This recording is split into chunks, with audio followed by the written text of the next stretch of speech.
Raja Jin sedang bingung bagaimana caranya agar tuannya bertanya apa yang dia inginkan. Lalu ia membenturkan kepalanya ke dinding.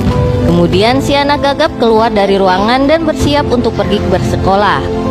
Anak gagap bilang kepada Raja Jin, "Aku terlambat ke sekolah." "Hai Raja Jin, tolong lakukan sesuatu." Kemudian sang Raja Jin mengangguk dan melakukan sihir. Lalu ia menuju pintu rumah dan membukanya. Si anak pun terkejut kegirangan karena terlihat sekolah di depan matanya. Lalu ia pun melangkah keluar dari pintu rumah dan terlihat teman-temannya sedang bermain di halaman sekolah. Ia pun masuk rumah kembali untuk memastikan. Dan ia pun kegirangan bahwa ini benar-benar terjadi dan bukan mimpi. Lalu ia pun bergegas ke sekolah. Saat di meja piket, sang anak gagap melihat banyak siswa yang ingin mendaftar kompetisi pidato.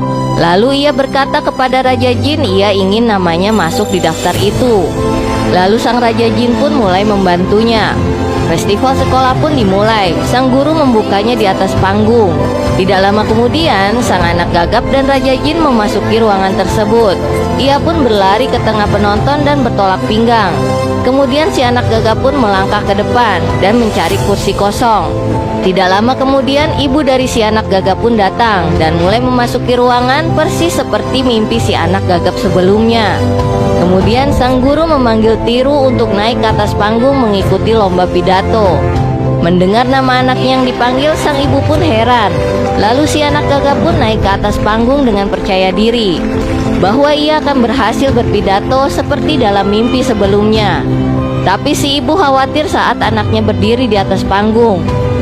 Sang Raja Jin pun menyemangati anak gagap itu dari kejauhan. Tapi tiba-tiba lampu di panggung pun mati.